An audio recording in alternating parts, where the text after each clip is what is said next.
Okay. So my name is Antonio Hernandez, and I'm the Partner Integration Section Chief with Arizona Department of Health Services Bureau of Public Health Emergency Preparedness. My section oversees the plans, training, and exercise for health-related preparedness in the state of Arizona. During a disaster response, I assist with the operation, which looks at health and medical coordination. And so we do a lot of planning, and we help address any kind of planning gaps. We work with our partners in the county public health and also the healthcare system. And so what I'd like to present on today is just developing an emergency plan, provide some insights into if this is an activity or endeavor that somebody's going to be looking to take on, give an idea of some of the considerations and resources that are out there to help complete a task if you're looking to build an emergency plan for your agency, organization, or even office building. So first, just kind of get an idea with our partners from Ability 360 and some of the other programs that are partnering together here. What kind of things are you anticipating to do with emergency planning? Are you looking at revising a plan, updating, creating one from scratch, just trying to get an idea of what our starting point is? So maybe Sarah, even with Ability 360, are you guys looking at doing any kind of planning projects? And same for Scott and Daryl. So I'm with AZSILC, and Sarah Ann is the main person that works on emergency preparedness, as I'm sure you know, for us. But in our capacity, it's sort of more, we don't actually have a physical location. So it's sort of more helping to facilitate emergency planning for the centers, and also just for people with disabilities in general across the state of Arizona. So, Sarah is developing and has already been giving a lot of trainings across the state of Arizona to help train individuals on what to do in their homes, because we know, we know so much of, many people will be in their homes when a disaster occurs, and many people are not prepared. So that's a piece of it, is kind of creating resources for people with disabilities. And she's tried to be really inclusive. I mean, she is very detail oriented. And so she, the resources she's creating really try and span the spectrum of disability. So it really incorporates resources for people with all different kinds of disabilities. So yeah, for us at AZSILC, it's kind of helping to develop resources for the community, for individuals, and then helping to ensure that the centers, the 5 centers that we have in Arizona, have emergency plans in place for themselves at their locations, and then also for the consumers that they serve. Perfect, thank you. Daryl? Okay, I'm unmuted now. So, yeah, our plan is more site specific on campus. And what we need to do in case of emergencies. We have 9 other partner agencies here on campus, so it's not just our staff and consumers that may be here, but also working with the other 9 as well. So I think we're only, one of 2 that have state plans, Sarah? Yeah, I think that's right. Us in Tucson? And I think Tucson's plan is fairly limited. I don't think it's broad. Okay. It might be limited to like active shooter or something like that. Okay. Which, obviously is important, but a lot of emergency planning is related to like fire evacuation or active shooter situations. And a lot of the disasters we may face here, are not those things. Okay. And then for Scott? Yeah, this Scott, yeah. I went to Colorado to see my friend.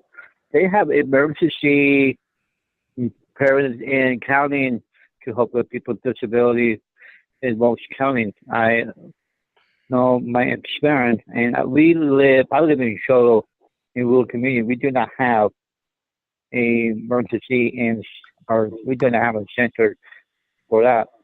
most rural communities, an understanding, they have emergency management in most counties to deal with people with disability. And that's kind of, I learned, in most rural communities, we didn't have SILCs up here in rural community centers. And most centers have emergency management working with SILC combined with county. And that's what we need to look into after this. And I told Sarah Allen about that too, and this would be a good opportunity for that now. Great, thank you. Yeah. So there's a looking at the multi-tiers of whether it's for the consumers and finding resources and products that could either be on your website or something you can hand out that has some preparedness checklists and guides for the home or the caregiver. Looking at some centers that they have some plans for their facility, or even as an agency with some overarching plans that could happen, or a site-specific campus, or even looking at how to collaborate as a team of different offices that are in the physical area, coordinated together to come across some kind of united plan should something happen on that property. So what I'd like to do is kind of walk through the idea of implementing an emergency plan and kind of broaden the scope beyond just the writing of the plan itself and how it's really part of a systems approach. And so I'll share with that next. So if we move to the next slide, I've got a slide that just simply says implementation. And with that, that's looking at, okay, now we're gonna either create a plan, or we're charged to create a plan, or there might be some expectation that we update some type of plan, or we want to look at modifying it in some way. So with the next slide, usually what that is at that stage for implementation, you know, most people are talking about gathering resources, writing the plan itself, and developing a system to respond. If, let's say, if you are working at a specific site, how does that pertain to your responders? If you're part of a larger agency, how do you guys organize as an agency? And so with that, what the next slide just kind of puts a big like cross through it, saying to kind of pause the thought of implementation on a plan first, just to look at all the foundations to help get a plan to be well put in place. And so there's some foundational pieces to consider first. And so with that, I'm going to take the next slide, which should be back to a slide that has program management at the bottom.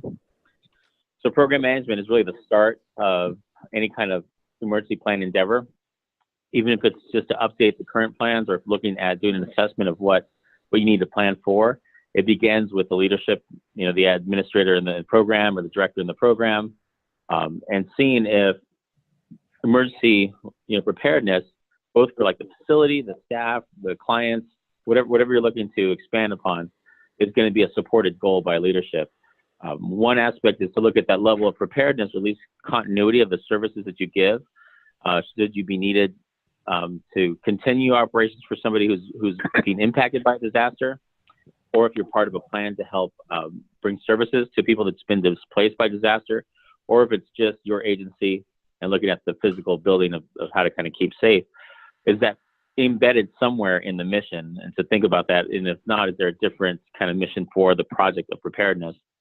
Something to think about. The next is looking at, is there budget that's actually allocated towards preparedness in some sense, and looking at, you know, developing whether it's contracts or resources. If there's an emergency that happens, is there some aspect of the finance team that are on board with planning for our emergency? Because all disasters, to some extent, are a finance impact as well. So it's led by leadership, at least to give the charge to say, let's do some emergency planning.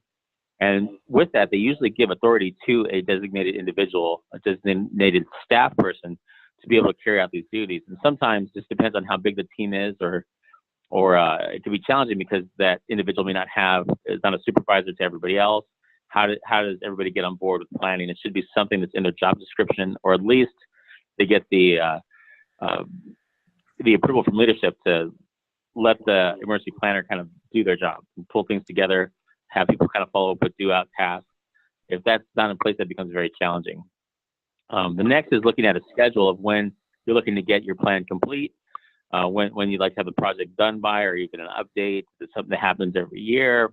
So looking at not only a timeline for your project that you're working on, also look at how does that fit within the regular cycle of maintenance for reviewing a plan, educating people on it, testing it, and updating it.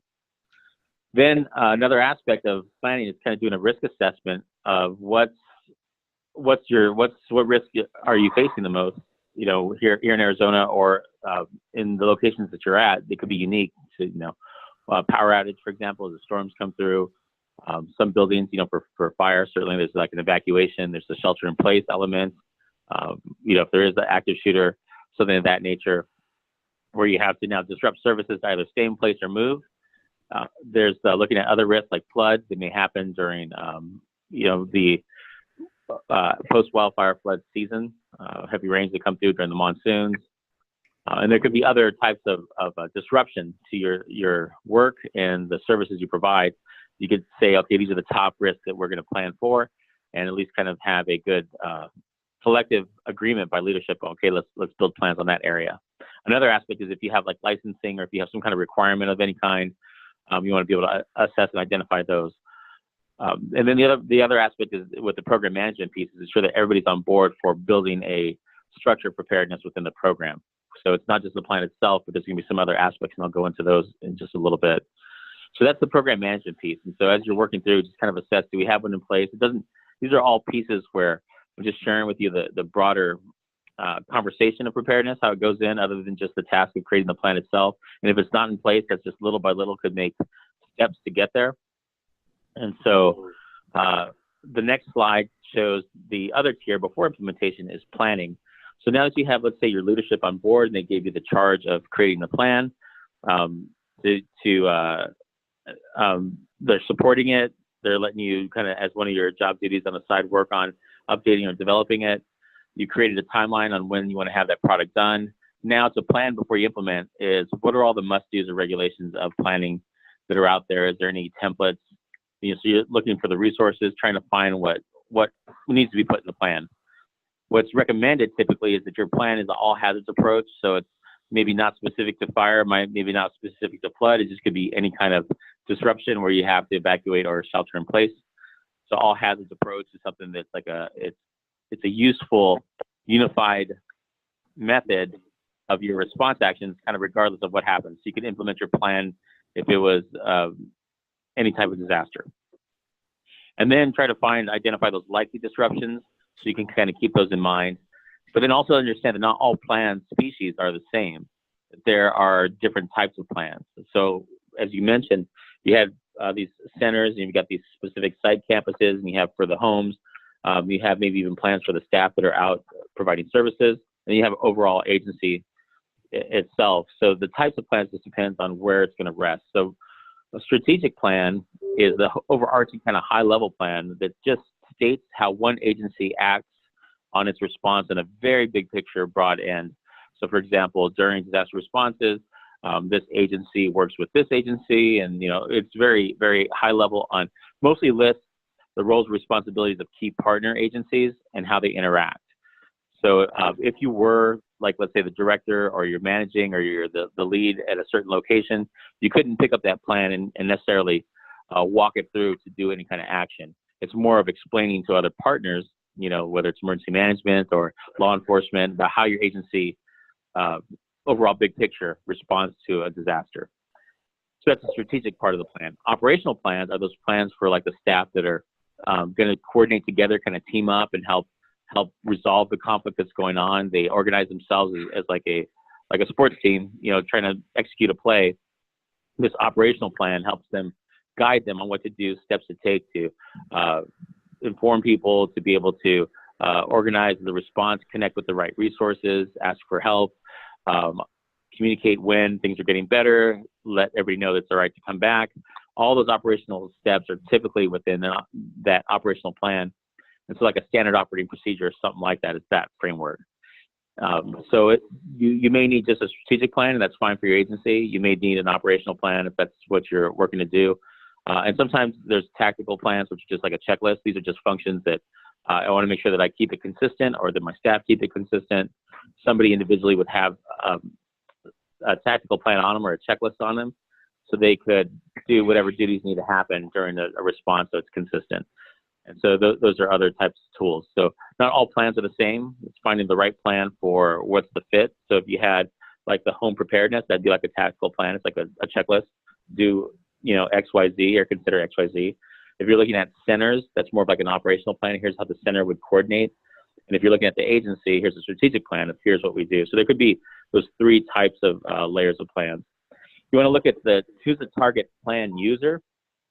And with that, it's going to be who's going to do these actions. Then the plan is written to speak to them. But it's sometimes a strategic plan kind of speaks to other agencies.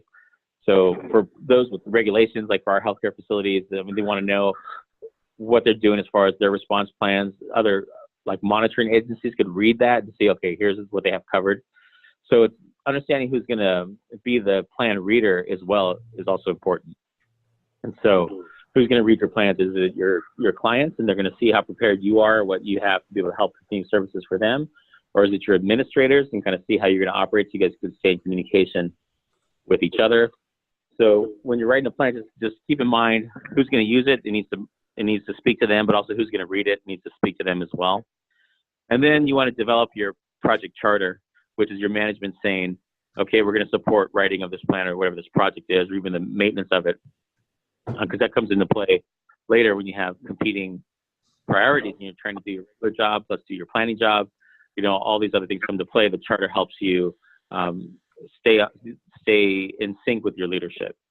So once program management is the foundation, planning is the next step, then I move to the next slide, and that's the implementation stage, where you go into now gather your resources and templates to be able to start writing the plan, and then look at your system to respond and explore that. So any questions so far just about program management, planning, and implementation? Is there does the program management aspect look like it's well developed, or is there room to grow there? Does the planning look like there's some room to kind of look into it deeper before you get into the implementation stage? Any thoughts? Well, I asked a question of this guy again. If you're doing a state planning in rural communities, and say they have a 5 center across the state of Arizona, how are we going to put the state plan in some rural communities do not have a center, and most counties have a emergency planning in county, and some behavioral health have an emergency program with home caretaker and homeless shelter. So how are you going to fit that into the state plan in your program and in SOAPs? Right. So looking at, let's say for agency, there may be an identification of those partners that are supporting in the rural areas. Those key partners that come together. So it would say that, let's say that as an agency, these are our partners in those rural areas. Here's how you contact them, and here's what they could provide as your support. So it's kind of like a guide, so that anybody who comes in, if you're not there that day, somebody else can come in and still know, okay, for homeless shelters, here's the key contact, or for this behavioral health partner, here's the contact, here's what they could provide, give them a call. You know, so it's very like a game plan overview. And that would be a strategic plan that's at the agency level, but so that the rural groups can also read and know that, okay, we're part of a bigger picture. Here's the partners we could outreach to. But it may say some protocols about how to contact them. So that is it something that's contacted by the rural site itself, or is it something that the rural site contacts the agency and the agency contacts the partner? All that could be smoothed out in that type of plan. Any other thoughts on program management and planning before you get into the implementation? No. Any thoughts on the current plan you have now, and is there like a thought on, oh, maybe I should have an agency plan, or maybe we don't have an agency overarching plan, maybe we need a center plan, so just kind of thinking, has this changed any of the thoughts of what projects you're working on could be working on. The planning stage will help you sort that out. This is Daryl. I think it just it makes perfect sense, and so I think it's just logical. No, I don't have any questions. Okay. My only comment really is just that I think so many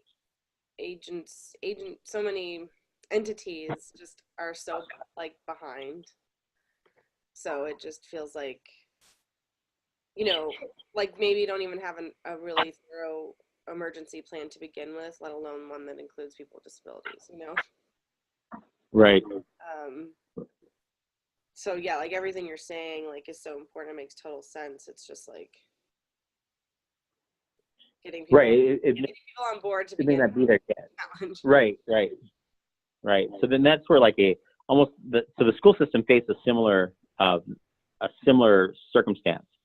The only thing that was different is the call to plan came through statute, and so there was a rule change, and they had to have a plan now that met by a certain timeline. But they were in a similar circumstance. Some didn't have as much in place, some had a lot in place. But what they did is they came together with a kind of like a consortium, or very similar to what you have gathered here as a group, and they kind of help each other out, learn from each other and kind of build up that capacity as a group.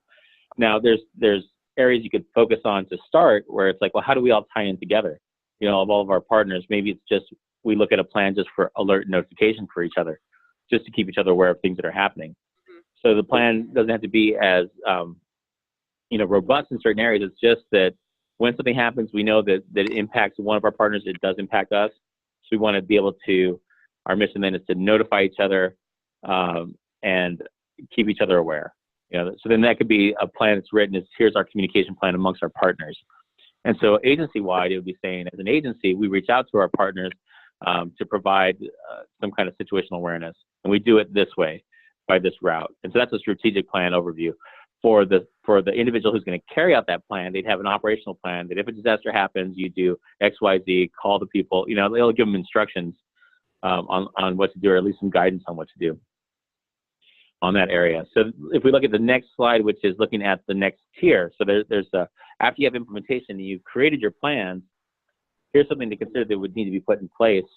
And that's why that job role of whoever's like the lead planner needs to be allowed at least some resources to help them kind of carry on with supporting it. Because once you have a plan, then there are certain people tasked to carry out the plan. There might be roles, responsibilities of certain, whether it's a lead or somebody who's there, at the front desk. But that response group that has a responsibility becomes like they're somebody on a team roster, and they got to get prepared on how to do their part of the plan, whether it's getting once a year awareness of, should this happen, here's what you're going to do. And they get some training on it so they're aware of it. And then be able to have some documentation so that you could improve, if you found some gaps or ways to move forward. We have templates for that, and I'll share some resources that could be helpful in those areas. But looking at training a program to kind of fill those gaps, to keep kind of picking away at it. It's different than compliance for certain entities where they want to keep no findings. And when you're working on emergency planning, it's almost you want to find the faults early so you could resolve them. So you're always trying to test the system, trying to break the system so that you could then put your, it helps you kind of advance so you don't have to go through the disaster itself to learn a lesson. You could learn a lesson just by doing a drill or by trying out certain aspects first, and then you resolve it before the disaster even comes. So that's training exercise. You would look at gap-based training. You would look at kind of creating a schedule when this would happen. So in your year, if you got support from your overarching supervisor, administrator, you maybe have a year where you update your plan once a year, but then also synced with that when you train on it, and when you exercise your plan, that would be somewhere. So you kind of do it periodically. Maybe the beginning of the year is your, development of your plan. A couple months down the road or halfway through the year, now you're going to test it or train people on it. And then at the end of the year, you're going to test it, find your results, and start all over again. It could be just a schedule, but every year you'd have a systematic way to start looking at not only your plan, but your preparedness program at the agency level, even at the site center level. And it's so important. So training is something that would also be part of the process. So for example, here at Department of Health Services, all of our new hire have a requirement to do some of the basic online incident command training. As they have a higher responsibility, then they get like a different type of training to understand how to respond to the system, or at least go over what the plan is. And then exercises happen to test them periodically throughout. So everybody kind of goes at least to a drill, just like the fire drills. Everybody does that, a couple of times during the year. But this would be looking at other scenarios to test in your plan. So training exercise becomes like part of the program. And you may even see that with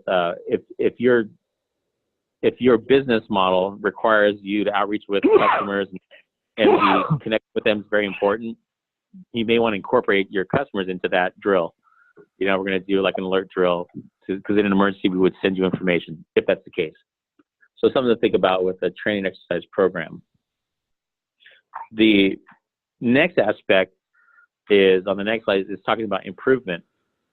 So after all these training exercises, you're going to identify that you've got gaps before a disaster even happens. It could be something as simple as, if we had to relocate from our office. I have some very important documents that I had never put inside a box that's easy to, stay safe or carry with me if I needed to. And that really could slow things down with our business model. So now that I know, I'll just kind of, prepare it and train for it. Now, if something happens, we'll be able to keep those documents safe, or if we have records, something along those lines. But it wasn't thought of before, but you didn't have a disaster, but during your drill or exercise, you discovered that that's a gap. Then your improvement plan helps you work on problem solving together to improve those areas. So that lead would need to have kind of some authority to go around and help whoever's helping to, make things a little bit more safe and a little more, ready to bounce back after a disruption. Then they should have the authority to kind of help follow up on these tasks so that they get finished. And there's a corrective action work plan that could be implemented, which just says, okay, we want to close this gap by the end of the year. Let's say all of our contact numbers were not up to date. So, Daryl's going to work with his team to update the numbers. Then whoever's the lead is going to kind of help follow through. And then once those numbers are updated, they bring it back to the plan. And now there's improvement, So things that help that is like being able to map the systems or look at from a systems perspective, try to find problems from a root cause perspective. Like, why did that happen? Well, keep kind of asking why, and then finally you figure out the great place to focus on making a change. So you're making improvements, you're tracking improvements, and you're testing those improvements. It just makes the agency more robust. Now, why is this important? We look at other facilities in areas that were impacted by a disaster, and those agencies that had like a preparedness system in place that had plans, that trained and exercised, that did some improvements. When a disruption happened, they were able to build up again and return to work and continue their services. Those that weren't were done. That was it for the agency. That was it for the facility, and they never came back. So we've seen that with hospitals. We've seen that with different programs and teams. That without the plan, the disruption could be the end of the game. Could bankrupt the group or could do something with that. So that's why emergency plans are very valuable.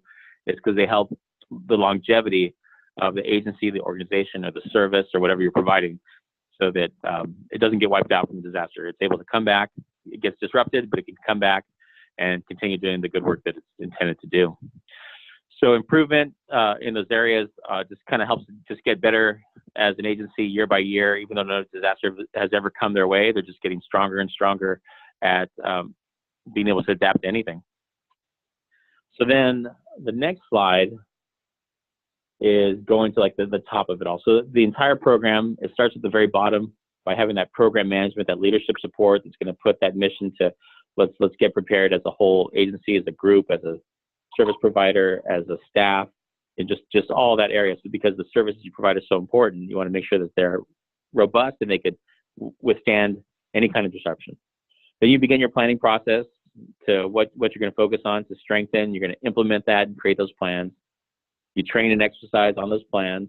And then from that, you get improvements and you start getting better. But then the top of it is continuity of operations. And that's key. That's a separate plan almost in itself, where it's looking at what can our clients not go without. on us? What needs to stay put in place? Or can we shut down for a while and then just reopen later? That's okay too.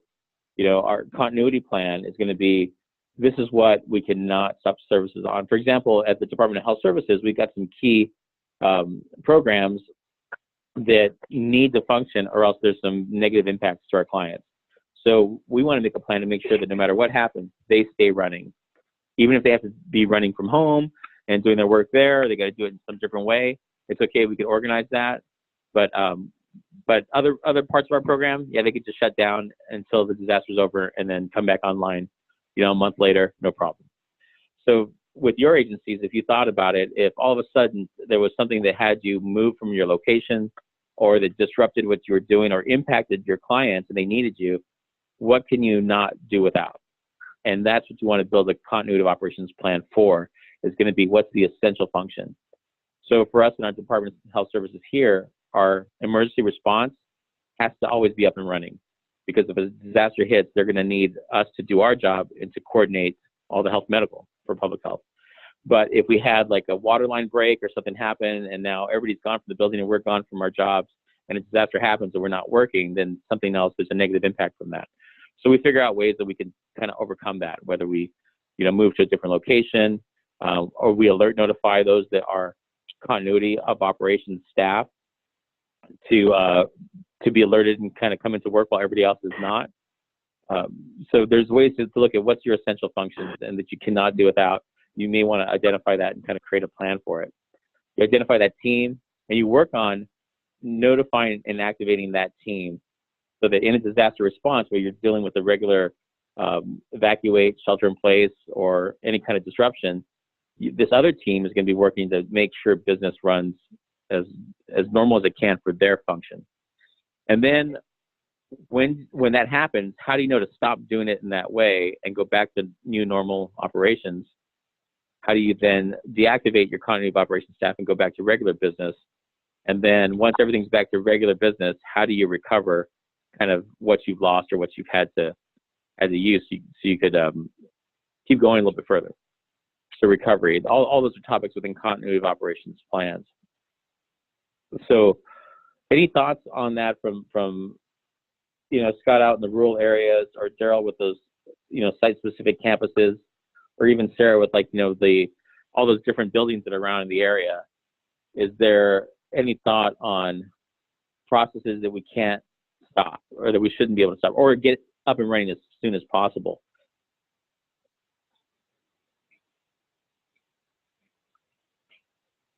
Well, this is Scott again.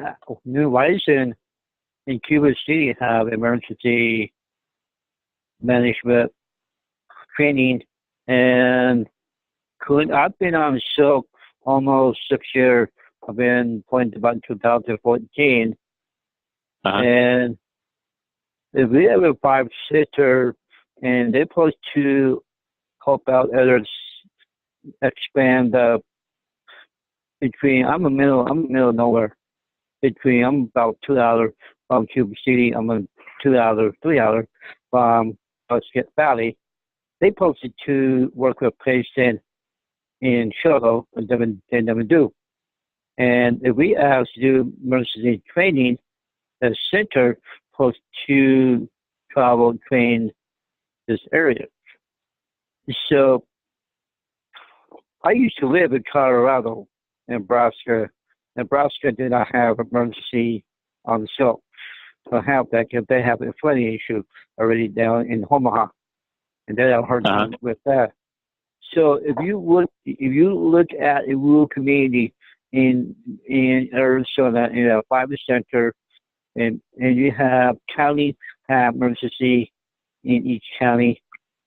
So I think we need to look into finding a cooperation with counties covering the gaps, or we need to find a way to center cooperation cover the gaps in emergency appearance. So exactly. So I know Grande and Globe should work with Tucson, and I know Keyman and Newman should work with Keyman in that gaps. So Right. we see. I argue with Larry Wagner a couple of times. Now I argue with Melissa Martina about get some program in rural community that is sent to be part of. We cannot get there, new Licensed Valley, it's like 3 hour drive, and most people don't have a bus to get there. And Right. and so, and I have a disability advisory committee with Congressman Tom Allen in District 1, and we did explain to him we do not have emergency in Patsy County and in Appleholm County working together.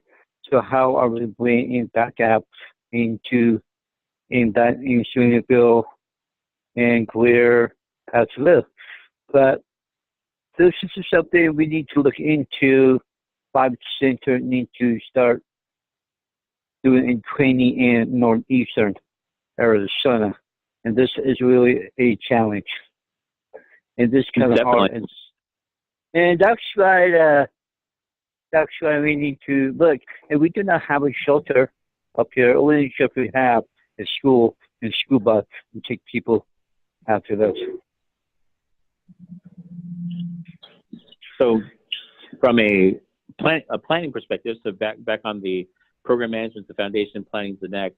There's actually not only to address the needs of the rural areas, but the rural areas can also be a resource for the urban area. Because if they're not impacted by the disaster, can they still help support, like over the phone? Can they still take, certain kind of client calls? Is there things like that they could be doing? For some of the resources, if you're looking at, there's a vulnerability of the access to services via travel.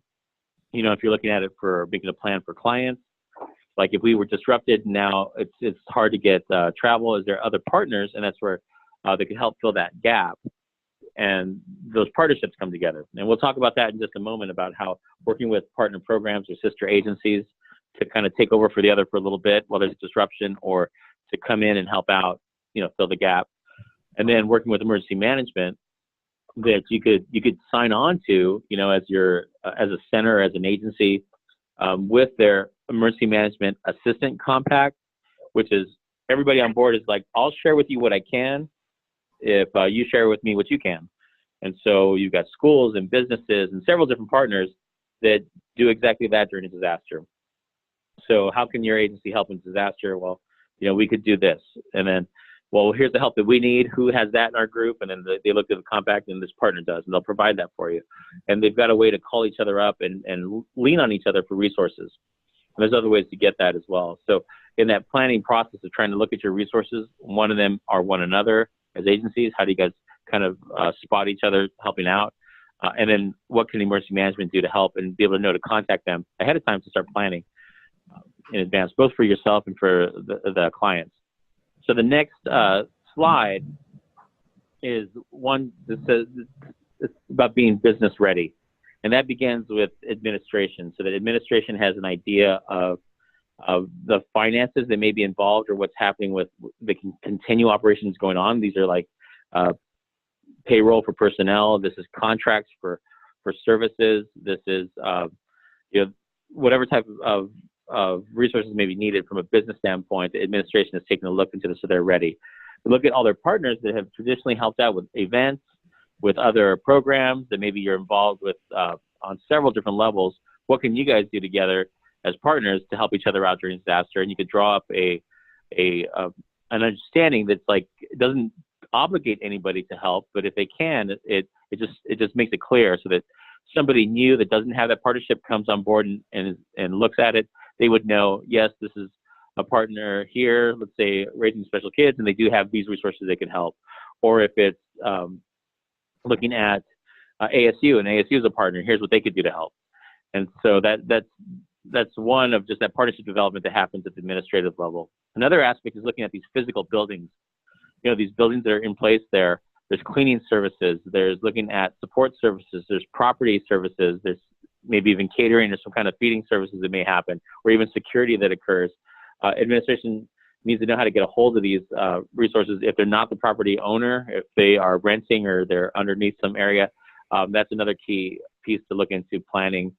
Definitely having whoever the decision makers at the very highest level are for your agency, that they're able to come in and get familiar with what's happening, make certain calls, decisions, policy decisions, being able to get that in a group. They should also be kind of part of this preparedness initiative, and then be able to way to call them during disasters, so that the administrations, well, at the center level, you're not trying to do one action, and the administrator is trying to do a different action. You guys are all in sync.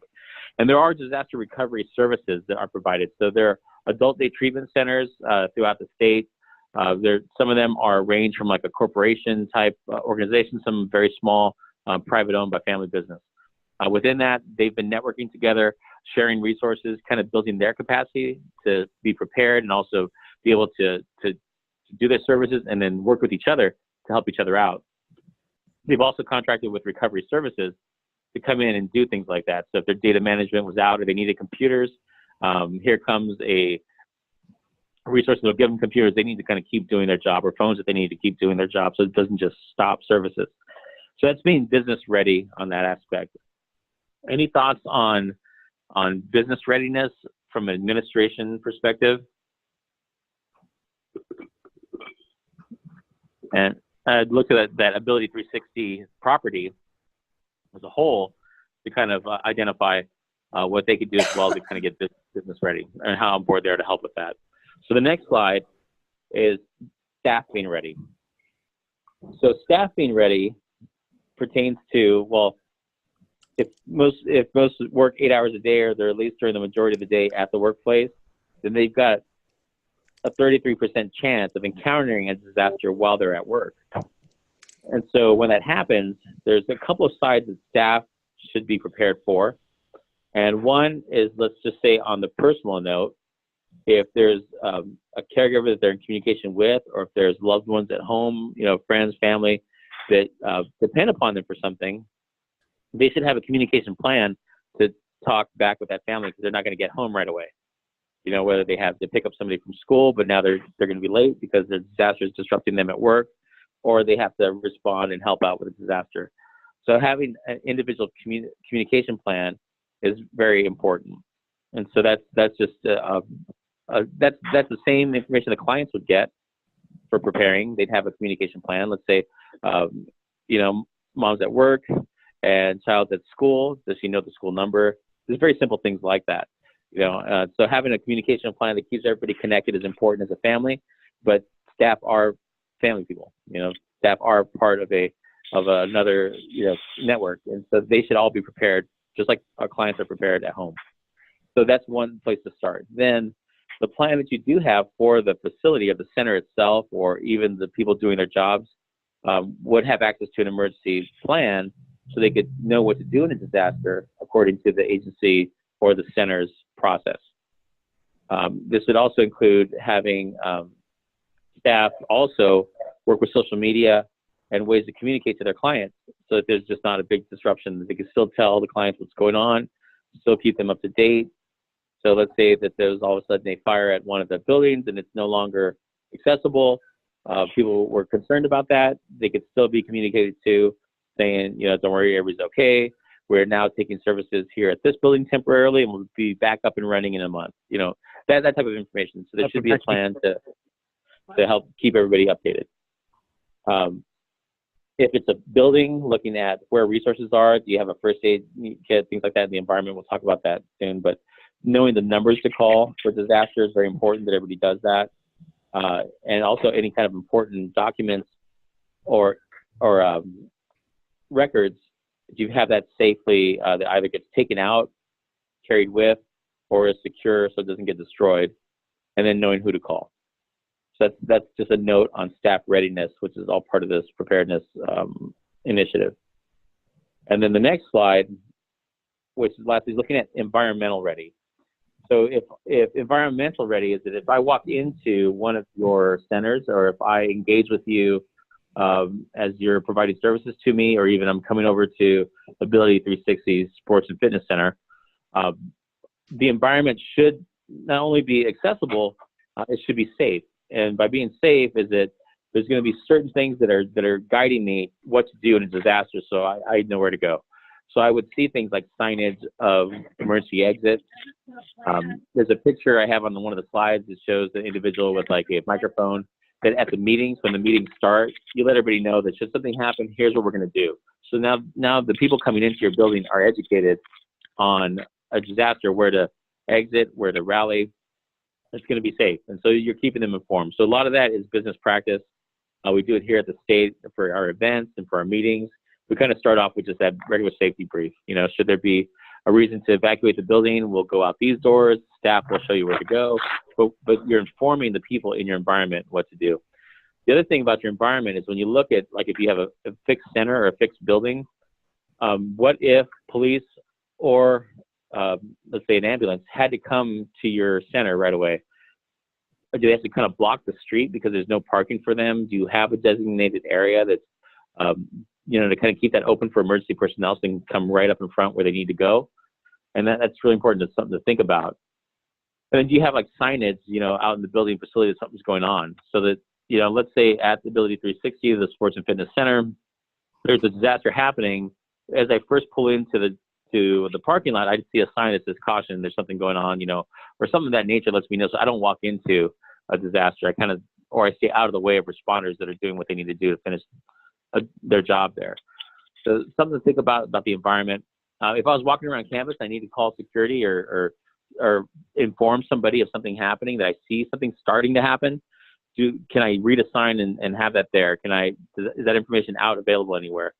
Or am I just lost with who to tell and I just call the 911 system? So some campuses would, like, you know, if you see something suspicious, contact us or something, you know, so that the main office knows what's going on. But there's a way to kind of keep people who are visiting, especially if you have a lot of visitors to your area, who to notify, because the people on board could help be your first alert notification something's happening. Another thing to consider is the just having an office preparedness kit, which is just some devices, you know, like let's say all of a sudden the power is out and you just had a flashlight there, or you could use your phones, or there's some basic first aid supplies that are available. People know where those are, but there's also some water or other things like that. Should you need a radio? The things to consider, those aren't built overnight. Those take a while to kind of develop and accumulate. We've done preparedness activities with the office here, where we had different teams build office kits, and then they had the office kit with them for the rest of the year. Also, social media would be used in the environment as well to let people know what's going on, keeping them informed. So your admin is business ready, your staff is ready to respond as well, but then also your environment is there for anybody who's visiting or interfacing with your services. They kind of know what to do in emergency because you keep them informed. The responders know what to do to come over to respond to you, and you communicate to other people if something's going on. So all that would be either put in place in the environment or, you know, an aspect of the overarching plan.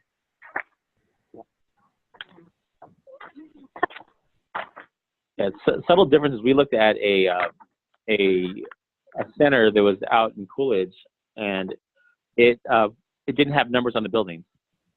So to make that place safer, large numbers, so that when police or fire or ambulances come by, somebody could tell them, hey, we have this in building 1, and it makes sense they're able to find that building 1 really fast and go over to it.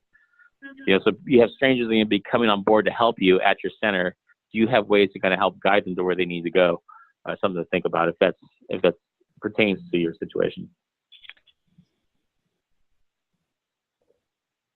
So any thoughts on environmental readiness?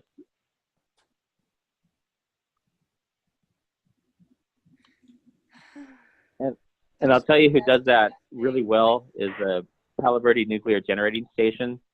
That when you walk into their security front desk, they brief you on, when you first come in, should you hear this alarm, you'll meet on this area. They kind of train everybody as they come in, so that it's safer for everybody to kind of leave if they had to leave in an emergency. But they do a real good job of keeping their environment very safe. You could follow the signs, you could hear the alarms, a staff will guide you. There's a lot of different ways, but they train you as you first come in with just a simple brief. And then our other partners, when we meet at their building site, they give us a brief on how to safely exit the building should something occur as well. It's part of the business culture. You know, for clients, it's looking at, should there be a disruption of services? Here's where you would go. Maybe like you find a United number to call, or that here's what would happen, so that people aren't worried, you know, that after something happens and gets disrupted, they kind of know what your plan is. So sharing it with your clients as well is also something to think about. So the next slide I have is on resources, and there's ready.gov, which has each of those phases of that pyramid for preparedness, whether it's program management or you're looking at planning. There's links for resources and how to build a plan for your business. So that's like for your center, if you're looking at for your agency. DEMA at az.gov/emergency-management. That resource is to find your county, the one that's in your county, emergency manager. And that's where you would sign up and get part of that compact, so you can get support services from everybody who's signed in there. And then you could help out too if you're interested in helping out during a disaster. And then we have resources on our page, which is azhealth.gov/emergency preparedness. And that's like templates for exercises, and any way that I could be a service or help, you know, through Sarah Ann or anybody else we could help link you with our planners and other people who are doing planning in the community.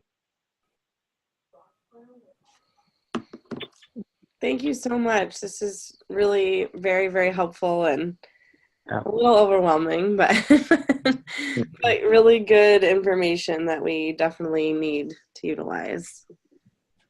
Yeah, my hope is that it looks at the big picture, and not everything needs to be done at once, right? It's like, let's focus on getting this part first, and we can link you to resources to help build in any of those areas. Totally. I think that's an excellent point, to limit the feeling of overwhelm that it doesn't all have to be done at once. Right. It can't. Yeah. It's just, yeah, exactly. For some, it's just, we're going to take on this year, next, and over the years, it just grows. You know, the resources you build, the preparedness you have. And we've seen some great strides with the school systems who are with minimal plans, all of a sudden came up and running in a couple of years. With our adult day treatment centers, they got together and really had some no planning at all. Now they're doing drills and exercises with their fire and police. They're making like even films on preparedness, like little commercials on being prepared for other community agencies, like agencies, being shared nationally.